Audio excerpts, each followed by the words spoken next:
Hi friends, എല്ലാവർക്കും scorers മൈലേക്ക് സ്വാഗതം. Okay friends, വീഡിയോയിലൂടെ എടുക്കാം.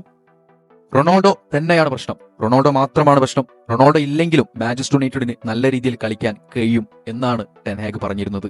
എല്ലാവർക്കും ഓർമ്മയുണ്ട് ആ വചനങ്ങൾ. നിലവിൽ ടെൻ ഹാഗിനെ എല്ലാവരും വിമർശിച്ചുകൊണ്ടിരിക്കുകയാണ്. കാരണം കഴിഞ്ഞ മത്സരം, വെസ്റ്റാമുമായിട്ടുള്ള മത്സരം 2-0 പരാജയപ്പെട്ടു. അതുകൊണ്ട് തന്നെ അദ്ദേഹത്തിന് ഒരുപാട് വിമർശനങ്ങളാണ് ആ ഒരു പോസ്റ്റിന് താഴെയുള്ള കമന്റിൽ ഒരുപാട് വിമർശനങ്ങളാണ് വന്നുകൊണ്ടിരിക്കുന്നത്. അതുപോലെ തന്നെ റൊണാൾഡോയെ ടീമിൽ നിന്ന് ഒഴിവാക്കിയതിന് എതിരെയുള്ള ഒരുപാട് വിമർശനങ്ങളും അദ്ദേഹം ഇപ്പോഴും ഏറ്റുവാങ്ങിക്കൊണ്ടിരിക്കുന്നുണ്ട്. ഈ ഒരു സീസൺ, പ്രീമിയർ ലീഗിലെ ഈ ഒരു സീസൺ ടെൻ ഹാഗിന്റെ പെർഫോമൻസ് അല്ലെങ്കിൽ മാഞ്ചസ്റ്റർ യുണൈറ്റഡിന്റെ സ്റ്റാറ്റ്സ് എടുത്ത് നോക്കിക്കഴിഞ്ഞാൽ 18 മത്സരങ്ങൾ കളിച്ച് മാഞ്ചസ്റ്റർ യുണൈറ്റഡ് അടിച്ചത് 18 ഗോളുകളാണ്. പക്ഷേ കൺസീഡ് ചെയ്ത് ഗോളിലേക്ക് വരുമ്പോൾ 23 ഗോളുകൾ കൺസീഡ് ചെയ്തു. അങ്ങനെ പ്രീമിയർ ലീഗിൽ ഗോൾ ഡിഫറൻസ് നോക്കുന്ന സമയത്ത് -5 ആണ് മാഞ്ചസ്റ്റർ യുണൈറ്റഡിനുള്ളത്.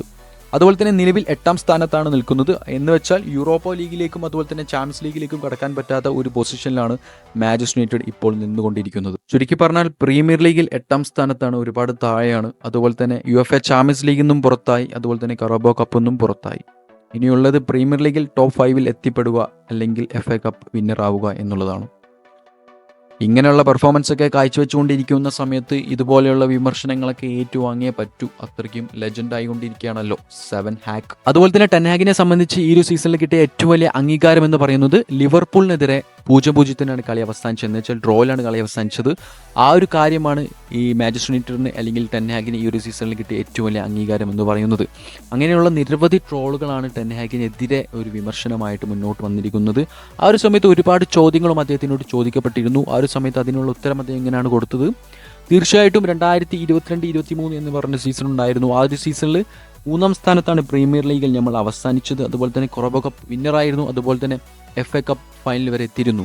ഇപ്പോൾ മാഞ്ചസ്റ്റർ യുണൈറ്റഡ് എന്ന് പറഞ്ഞ ടീം ഇഞ്ചുറിയിലാണ് ഓടിക്കൊണ്ടിരിക്കുന്നത്. അതുകൊണ്ടാണ് ഇതുപോലെയുള്ള കാര്യങ്ങളൊക്കെ നടക്കുന്നത് എന്നാണ് അദ്ദേഹത്തിൻ്റെ വാക്കുകൾ പറയുന്നത്.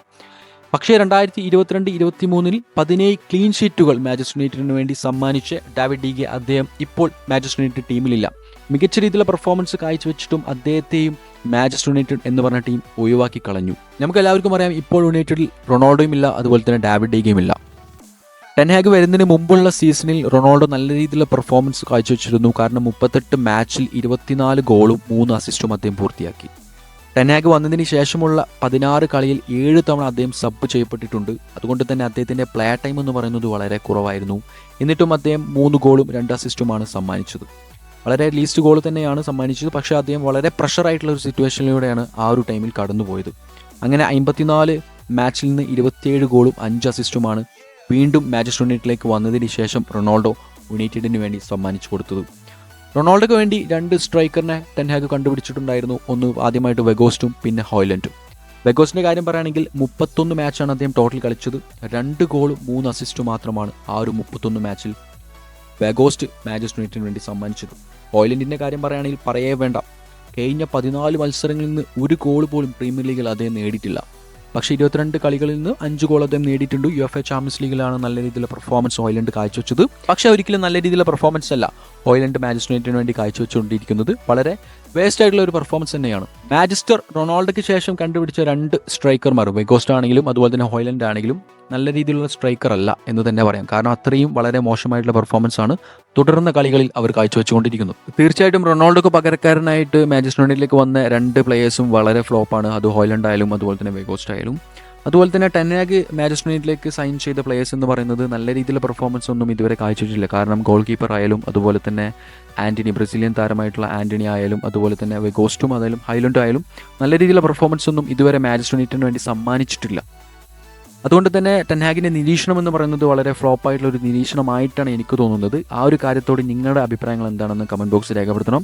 ഓക്കെ ഫ്രണ്ട്സ്, ഈ വീഡിയോ അവസാനിപ്പിക്കാൻ പോവുകയാണ്. തീർച്ചയായിട്ടും നമ്മുടെ വീഡിയോ നമുക്ക് ചാനൽ ഇഷ്ടപ്പെട്ട് കഴിഞ്ഞാൽ തീർച്ചയായും ലൈക്ക് അടിക്കുക. നിങ്ങളുടെ സപ്പോർട്ട് നമുക്ക് തീർച്ചയായിട്ടും ഉണ്ടായിരിക്കണം. ഓക്കെ ഫ്രണ്ട്സ്, വീഡിയോ അവസാനിപ്പിക്കുന്നു. Bye, it's me Scorer's mind.